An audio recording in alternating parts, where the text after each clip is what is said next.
Well, I wasn't planning on recording this, however, so I showed something yesterday to a few of my friends, and some of them want to know how it works, even though it's not really that hard. But yeah, basically what I made is a system that makes it so that when you click on an object in a 3D space, you can interact with the object, like clicking on the touchscreen. I'll be using a mouse, of course, because otherwise I can't record.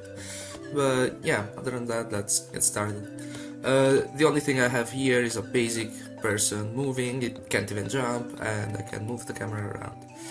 Also, I changed the world to grass because it looks prettier. But yeah, let's get started. So first of all, we're going to need a little bit... Oh yeah, didn't script it at all, by the way. I'm just, going to show the whole process with minimal edits so you can follow along. But yeah, start with a head node on and an object. Let's get a box. Let's see, I'm pretty sure, I'm pretty sure it doesn't have to be movable. As long as it's visible, it's fine. We're going to connect it like this. Yeah, that looks about right. It should be in front of us, attached to the okay, that's way too far. Still have a bit of a cough. Okay, that's a bit too far. Maybe center is fine.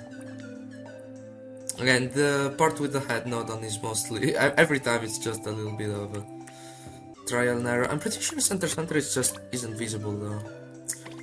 Yeah, so it's a mix of the two. Center isn't good.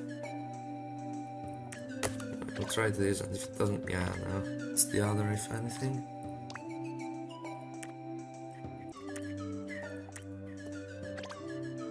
It's a little bit closer. I'm trying to think. It should be good enough. I'd rather have it closer to the overall screen. So let's do this instead. Have another box. This time we attach it the other way around. That way this box, now we have to make it movable. So the first one doesn't have to be movable, but the second one does. Let's not make this visible. We should have a closer box. Yes, and we can make it as close as we want. We just have to make it a little bit larger, so something like this. Probably goes beyond the screen now. Yeah, no, that's huge. I think a little bit smaller should do the trick. Okay, yeah, no, that's good. Of course, the problem with this setup is if you have some touch sensors that are supposed to detect boxes, they're going to detect these ones too, like in the actual world.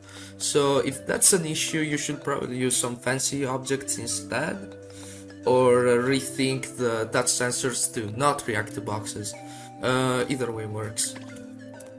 But again, for this simple setup, we don't need to think about that all too much. Okay, so I'm thinking next step we're actually going to do something similar, just make it a little bit smaller still, because we need another object like this one. This one is going to be very slim instead, so oops. Try to do a trick of... Oh. Okay, now it works. Cool. Okay, very small. That does the trick. Yeah, same connection points. We don't need this one to be visible anymore. Yes, now we have this one.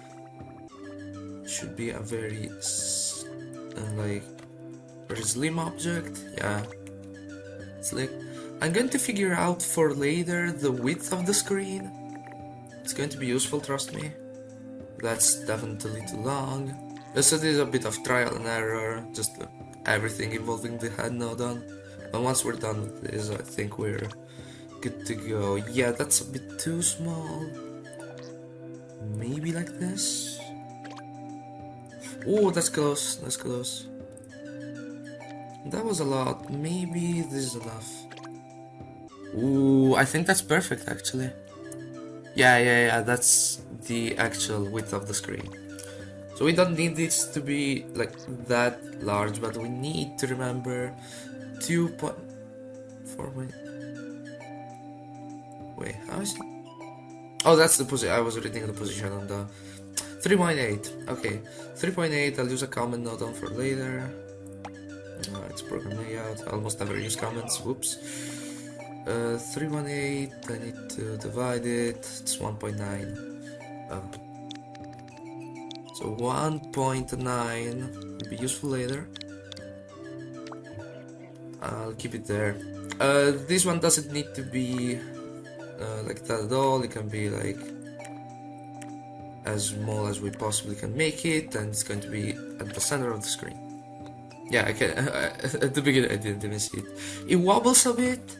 Shoutouts to Freddy for this information. The larger you make the first box, the less wobbly it is. I'm just going to max it out.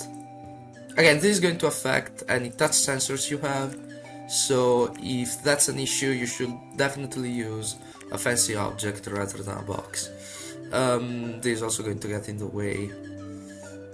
Let's just move everything else away. The person is, yeah, it starts in the air. Didn't think this through. Shouldn't have maxed out the Z, you know. And that's fine. Yeah. As you can see, I'm moving around. It's way less wobbly. So again, shoutouts to Freddy for that. Next, we're going to actually do the setup, and for that, I'm going to need to move this out of the way of the box. And yeah, let's do it. So, we're going to need a freeze light connector. First of all, it's right here. And let's connect it. Let's also take a touch position nodon. So right here. What this does is that when you click on the screen, it returns the pixel coordinates. And as you can see, if I click on the far left corner, okay, it disappeared because I have to highlight the thing. And when I click anywhere, it goes away. But if you check the settings, it will say that the far left is minus 640, far right is plus 640. And the screen bottom is minus 360, and the screen top is 360. Now, why do we need this? Well, we can't really just wire them like this, because the amount of pixels doesn't actually reflect how much we want to move the object on the screen. But that's why we had this comment. We're going to actually connect immediately a sphere. We're going to make it a little bit... no, it doesn't need to be that much bigger. Let's make it, I don't know, 0.3. It's a sphere, so... bang bang. Visible, movable, connection point, definitely center now. We don't need this to be visible anymore. Let's just remove it. So yeah, if we start this right now, we just have a sphere at the center of the screen. It's connected to the freeze light, but the freeze light isn't doing anything useful. Now, why did we need this comment? Well, we're going to transform the pixels into a coordinate, an actual coordinate in the world. So, since we know, well, the center is 0, right, when it comes to the pixels, and it's also 0 when it comes to the screen. So 0, 0 is justified. Now, for the other thing, we know that the far right is 640. And thanks to the comment, we know that the screen goes up to 1.9. So this way, what we're doing is that we're transforming the pixel in the actual screen coordinates. What this should do is that when I click somewhere on the screen, if I did this right, yeah, it's going to move the sphere over to where my mouse is. And it's going to do that flawlessly. You may notice, and we're going to fix that later, that the sphere is actually, you know, skewed to towards the sun. It's like at an angle. Yeah, and we're going to fix that later. What we need to know now is to do the same for the Y. We don't actually need to do the same thing, like figure out the height. We can just use the same exact map, and it should work flawlessly. Let's wire it like this. and now anywhere we click, the object is going to follow us. Okay, so intuitively the reason we didn't need to calculate the height is that, well, proportionally speaking, we remove a bunch of pixels, we divide, the amount of pixels we have in width to get the ones in height, and we do the same division when it comes to the actual height versus the actual width. So it's basically as if you had a fraction and you divide it by the same amount on the numerator and denominator, you get the same thing. Okay. So this is the easy part done. Now, about the angle. First I'm going to show why we need to change the angle. Remember, what we need to do is to make sure that where we click on the screen, it reflects on the world and we can interact with other objects. So let's see, launch sphere. Very small sphere, will make it visible, movable, and we'll make it shoot like this. Yeah, I think that's correct. Max speed is 100. Launch interval as little as possible, and we're going to shoot one when we touch the screen. We've touched. Remember that the touch position always returns the last thing it got, so we can't actually use it to detect a touch. I mean, we kinda can, but it's just easier to use this nodon. On touch, so if I hold down, it doesn't do, it doesn't hold the thing. And I actually don't see anything being shot. Okay, now I see it. So yeah, it's shooting out a palette. It's very tough to see because it's very fast. But as you can see, no matter where I click, it's kinda going towards the center of the screen, which is not what we want. It's doing that because of perspective, but it's not what we want. So the next thing we're going to do is use some hinge connectors to correct this thing. So actually I'm going to make this a different color and a little bit bigger to make it easier to detect, because I gotta admit it's not easy to see. Let's make it, I don't know, 0.2 through 0.2, which is probably fine. Let me check if... Yeah, no, now I can see it. Yeah, and you can see that it's not clicking, where it should go. So yeah, let's get some hinges. We're going to fix this like one dimension at a time, kinda like what we did with the touch position. So let's start with the horizontal skewing. Okay, so we need a hinge. We cannot connect the launcher directly to the hinge, so we're stuck with using another one of these. Alright, and let's move it a little bit up. Okay, we need to figure something out. We're going to use a map, because when I experimented yesterday, I actually figured it's just a linear kind of thing. So basically, the more I move out, the more I have to change the angle. And it seems to be linear. Maybe it's not. Maybe just across this small distance. It doesn't really matter. So we're going to use this. Either way, we could keep the 640 for the pixel, and that doesn't sound like a bad idea. So of course 0, 0 is warranted, because at the center of the screen we are shooting it correctly. It's at the far right that we are not shooting it correctly. This is another case of, trial and error. I'm gonna try with an angle of 30, and we'll see if it works. If it does work, well. If it doesn't work, we're going to figure it out very easily. Okay, actually, yeah, I shouldn't shoot up. See, if I go to the side, it's not going as far to the center, but it's still going towards the center. So this isn't really working. By the way, one thing, depending on how you set up the camera and how the POV is, I think that's the name I'm actually going to check. That's the camera. The field of view, sorry. The other is the point of view. Depending on the field of view and other camera settings, these values that I'm going to figure out right now are not going to be the same. But yeah.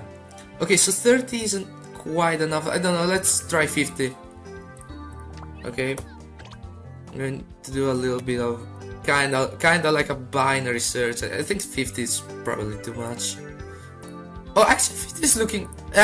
50 is a bit too much. See, now it's shooting to the right, but now we know the right value is somewhere in between 30 and 50. So that's how you filter it out. 50 was looking almost gray. Let's do 45. So that's not exactly how you do binary search, but like...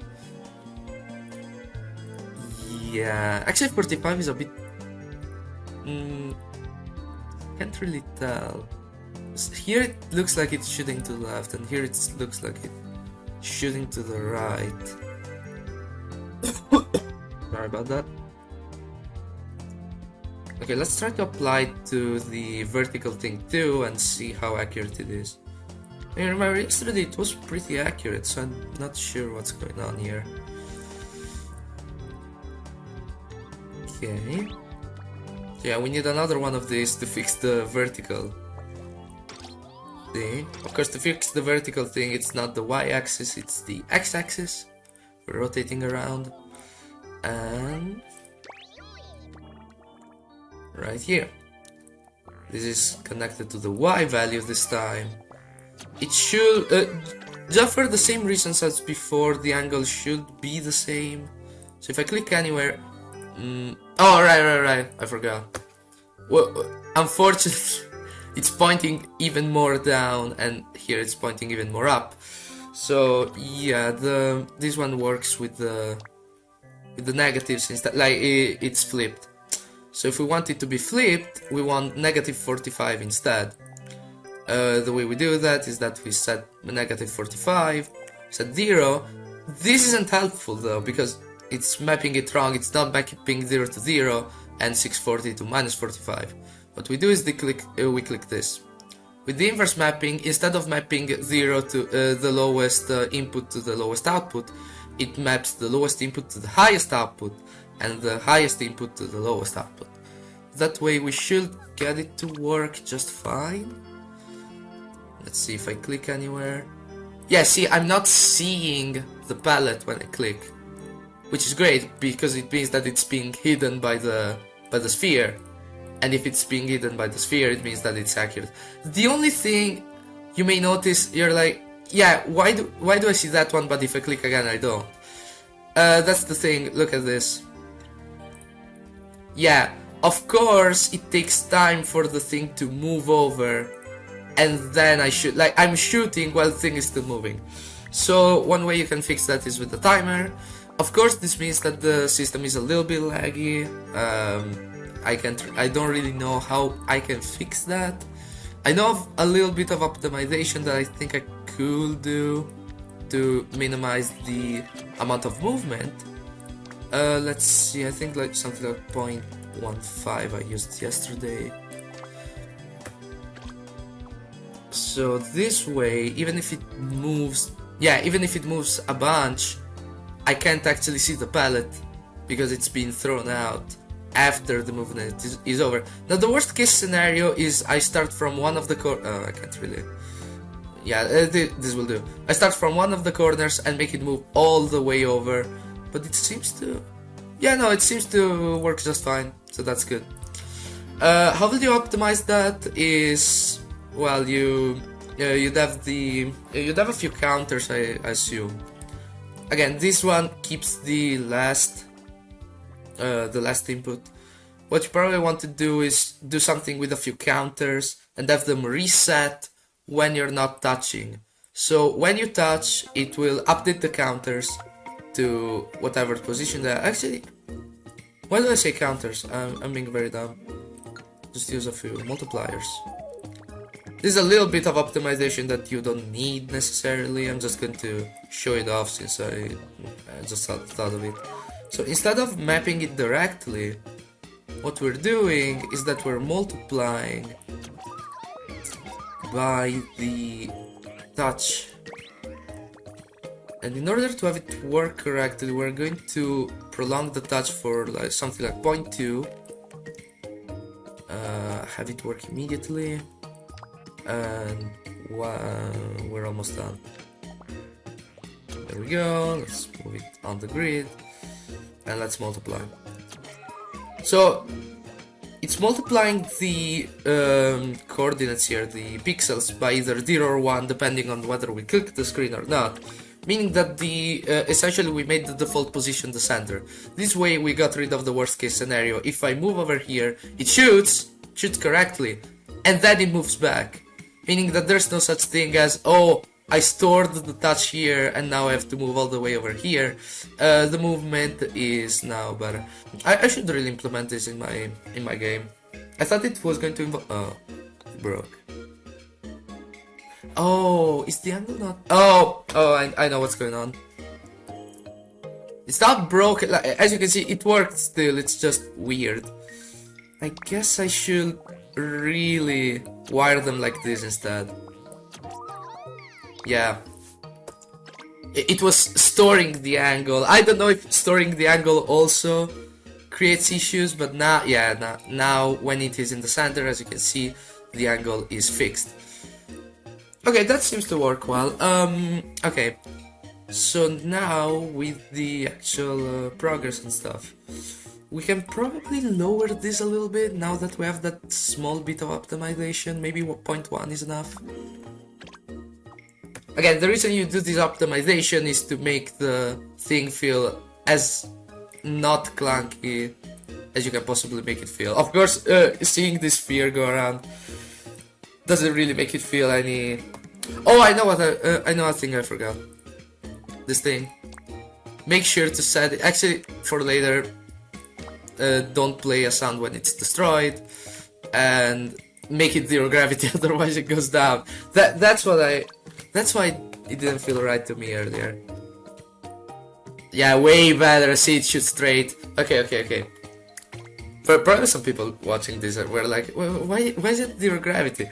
Because I'm dumb. That's the reason why. Okay, we got the whole thing going, I think. Well, now we need to make the objects that actually interact with this, and then I'm going to show a setup that doesn't use a launch object for similar reasons as before. Because maybe you have touch sensors that react to other spheres, you may want to use a fancy object instead. Let's see here. Let's make... yeah, let's just make the object I made yesterday. It's a touch block like the ones in Captain Toad Treasure Tracker. Let's make it 1.4. Let's make it a sphere so it's easier to change everything else. Back to a box. Visible, solid, movable. Definitely not those two. Actually, I could... Yeah, for the sake of this demonstration, I could just show it destructing... No, not destructible by sphere. Destructive towards spheres. And... right here... destructible...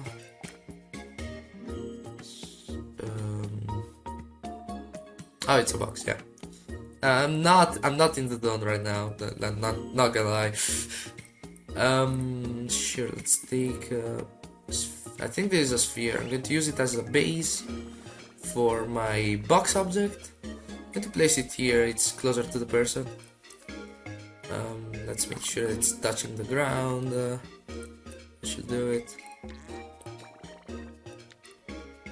Again, we don't need the sphere to be this big, we can just make it small now, just to make sure that the object is touching the ground. We're also not going to connect the object like this, we need a slide connector.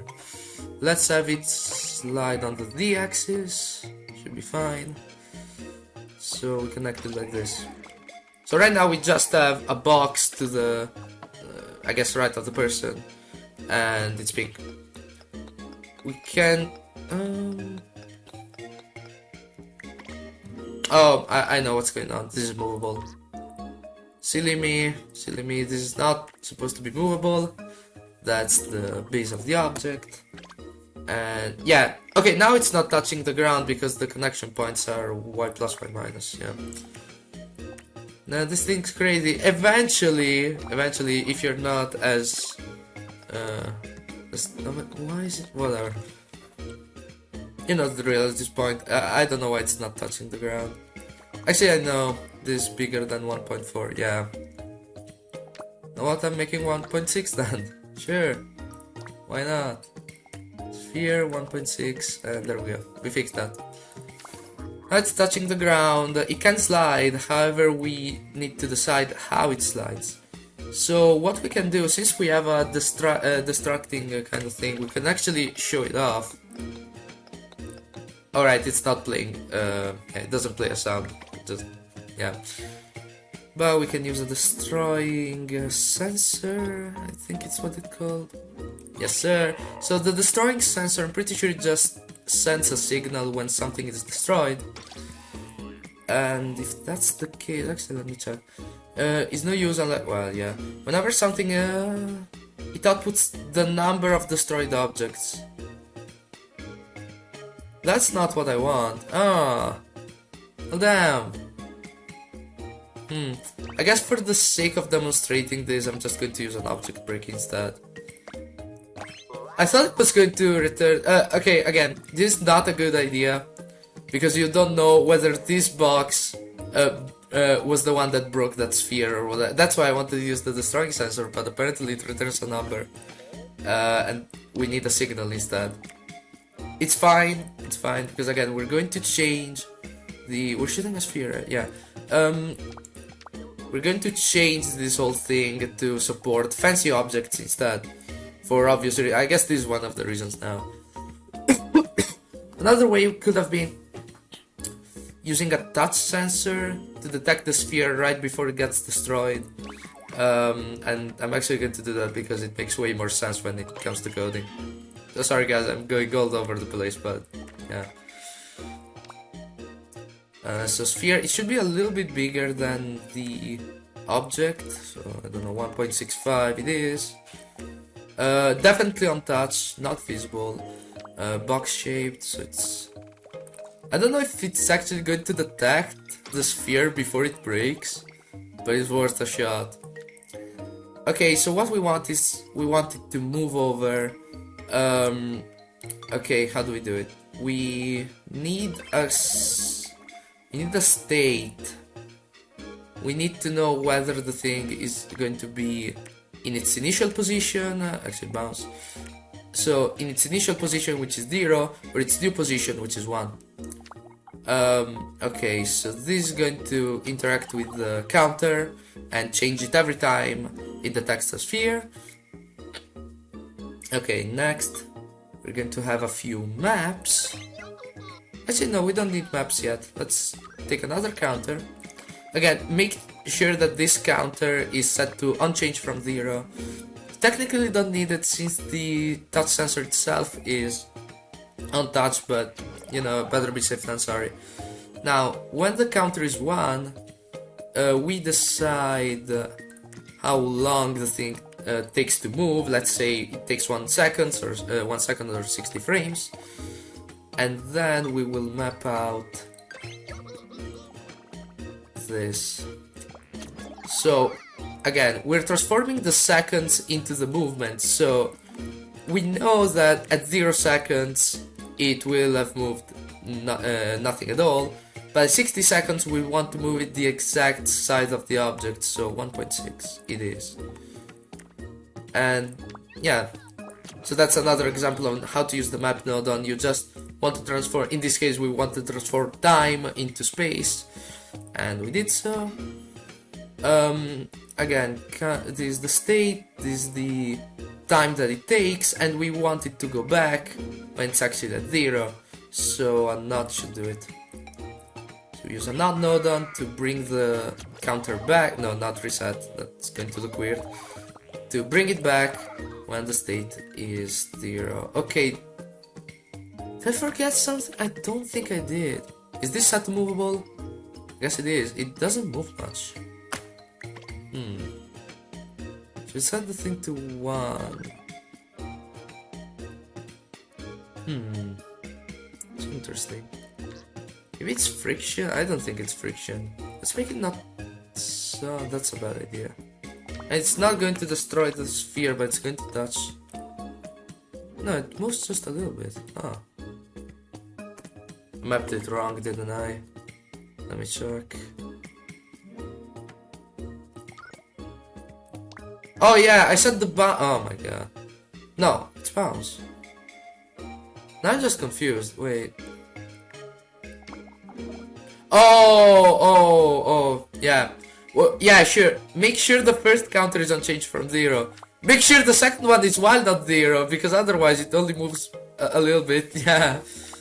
Now that's more like it. Let's make it solid again. So it definitely wasn't friction. Yeah, now that's more like it. So we touch the thing and it moves. We can touch it, yeah, as you can see, thanks to the state. If we had used timers, the timers are easier, but they're also more prone to like breaking and stuff. If I press it, if I touch it while it's already moving, it's going to move back. Also, that's crazy fast. Oh, of course, we're shooting a pellet. The further we move, the more the longer it takes for the click to register. That's actually still pretty fast. It's faster than my game. Damn. Well, I guess next thing up is change it to use a fancy object instead with a teleport, and then more optimization things. I've been recording for half an hour. How? Okay. Gotta speed this up. Hopefully. I'm going to need a fancy object for sure. Let's get a fluff ball for now. At least it goes to show, like, you know, what it actually takes to make this stuff on the fly. Like, maybe you watch a tutorial, you don't realize how much time it actually goes into it. And, okay. Weird noises outside. I forgot what I was going to do. Yeah, I need no, I didn't want the word nodon. I need a teleport exit to attach instead of the launch object. It's going to have very similar settings, so yeah, teleport object A. Let's make it sphere shaped for now, as small as it can possibly be. That should do it. Reset, launch speed 100, and launch direction D+. So everything just like before. Okay, sphere is fine. That's fine. Oh, visible center. That looks fine. That's actually 0.2. Okay, so let's have that. Okay, then we have the fluff ball. So the fluff ball is going to be teleported actually the whole time, and then we're going to briefly stop the teleport so that it actually shoots when we touch. So again, the timer setup is going to be a little bit different, but it's going to be fine. So teleport object entrance, let's make it smaller, stuff, 0.3 should be fine. Yeah, I want to account for the crazy speed of the object. I don't think it's going to matter since it's attached directly, but I want to make sure. Okay, that's going to be it. So assuming the fluff ball is still visible, yeah, visible, solid, movable. Definitely not breakable, not solid. You don't actually need to change the connection points, it's just a thing of mine. Visible, movable, that all seems to be it. So right now there should be, well, I mean, yeah, there's still a visible sphere on the screen. Which one's the... Oh, they're all visible actually, because I copied and pasted them. Remember, kids, don't copy and paste too often, because otherwise, if you, don't know, have a bug or something, you're going to copy that too. Yeah, just be careful when copying and pasting, I guess. Okay, yeah, there's a... That's not where I thought it would be, but you know what, I think I can work with it. I never changed the connection points, did I? No, it's centers on... What happened? Oh. No. I'm so confused. This is... Really? So if I make this visible, it's... Is it because it's smaller? I can't... Yeah, it's probably because it's... Okay, so that's probably why it's faster, it's closer to the screen than in my game. In my game, it's further away.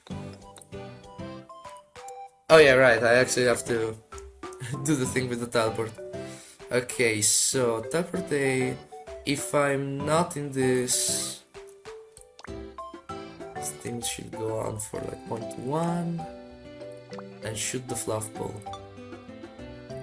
I don't know how responsive it's going to be. Maybe it should be active for more than just 0.1, because it doesn't go that far. Sure, it shoots fast, but like, okay, no, okay, you know, I underestimated that. I forgot that the touch sensor is still not looking for the fluff ball. And there we go. Once you change this, it should be just like before. Alright. Yeah, definitely working, even from a bit further away. Of course, if you move too far away... Oh, okay, I'm still not far away enough. It's not going to work. Yeah, right here. Also, it's going down because, as you can probably figure out, I forgot to set the fluff ball to be 0 gravity. Man, where am I going to go with my head? Okay. You're never going to destroy the fluff ball, so no destroying stuff over there. But yeah, this is how you can make interactable objects in a 3D space using the touchscreen. Of course, when you actually finish the game, make sure that the fluff ball isn't visible, so that it, you know, does the thing. And of course, when you're making your game, you're also going to, you know, add sound effects when the thing starts to move. I can just make one right away. Make one here. And remember that, again, the further away you go from the object, the longer it will take for it to react, or it won't react at all because the thing will teleport before it has a chance to hit the object. Okay. Yep. So you can't really tell, but there's a little bit of lag between the click and the box actually moving. The further away I go, the worse it gets. Yeah, that took a whole little bit. Yeah, it's really fine. It's actually working better than what I have in my game currently, even though it's the same setup. Again, that's to do with the fact that head node on things and stuff. Like the fluff ball it starts from way closer to the objects. I guess if you go a little bit too... Yeah, see, now it's not working. That's the... Oh, I made it work. It wasn't... Wait, how is it? Okay, now it's working. I don't know. Like, I guess if you're too close... Oh, that's bad, actually. Yeah, the fluff ball actually interacts when the... Huh. Well, we're figuring this stuff out. Yeah, the touch sensor doesn't actually care whether I touch the screen or not. So I guess it's a simple fix. Unfortunately, it's one nodon per platform, so yeah. Hey, now I know of a bug that I have currently in my game. Just need an add nodon. So what we want is that, sure, it's touching the thing, but I also touch the screen. And the way we can figure that out is, I guess, with this. Yeah, because it hasn't shut it out yet. I should do it. So if I move around, even though it's definitely touching the fluff ball, it's not moving until I actually click on the screen. And there we go. Of course, if I click... Why did it move there? I clicked like very far. Oh, I think... I actually want to make it visible for that. Because it's moving back to the center of the screen. But at the same time, it shouldn't shoot it out too fast. If it shoots it... Oh, I think I know what it is. Oh no, it's just the hitbox. I think it's shooting it out a bit too soon. Let's bring it back to 0.15.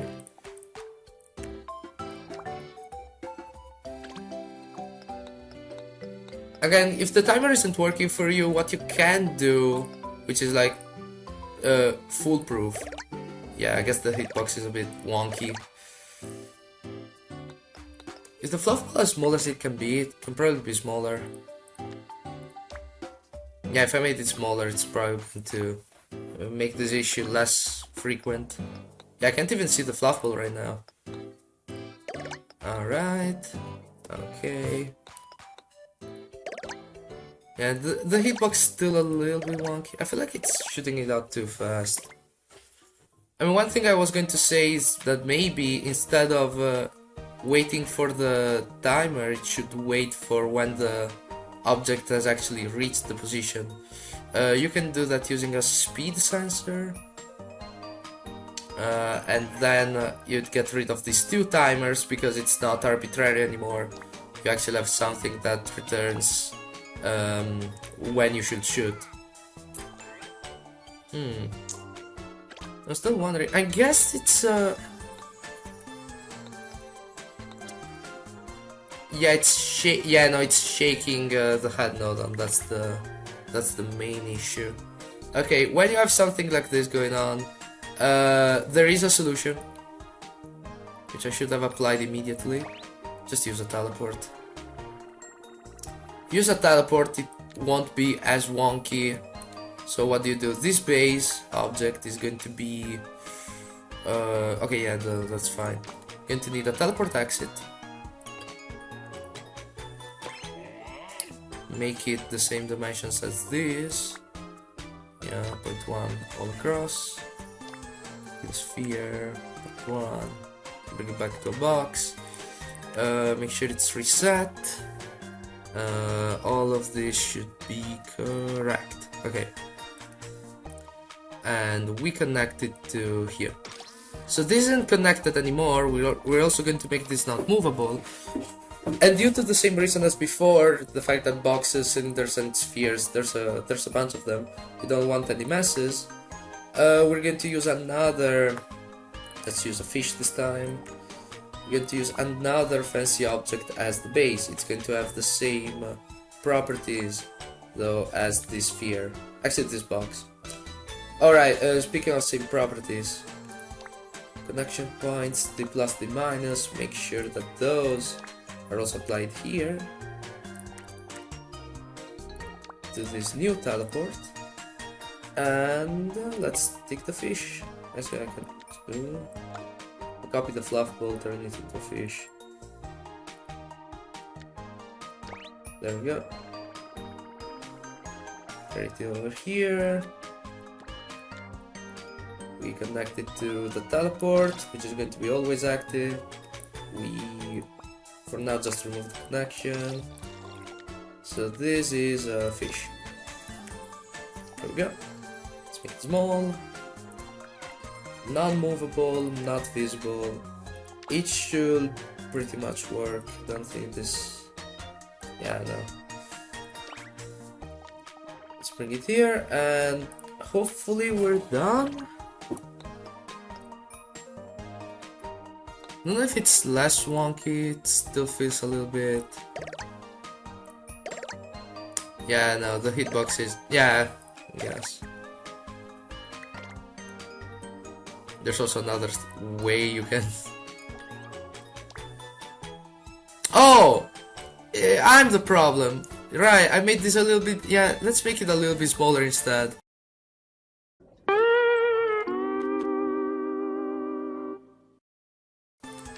Man, I went through all of that, it was just... It's because the first design uses the destroying thing. And I don't want it to get destroyed. Okay, that was right at the edge.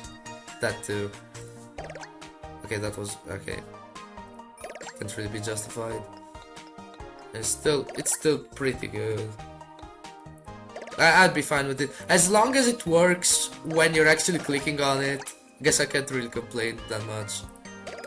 Okay, you make the fluff ball invisible when you're done with the game. Making the fluff ball visible is very good for texting purposes, of course. But yeah, I'd say this works well. All right. I should have something like an outro, I guess, while I awkwardly move the person around and frantically click this block. No, but really thanks for watching. I don't know if this is going to be useful for you. Maybe not for like this kind of touch block, but you can make so much more stuff with it. You can probably... One thing I'm thinking, maybe if you have like some weird moving platforms that are like, you know, just barely balancing. If you make the flappable invisible and solid, what it does is that it can hit the blocks, and it looks like you touch them and they actually fall over because you touched them, not because something actually collided with them. Because again, you'd make the flappable invisible. But yeah, that's just an idea in my head. There are many ways you can use this. And yeah, that's going to be it for today. See ya.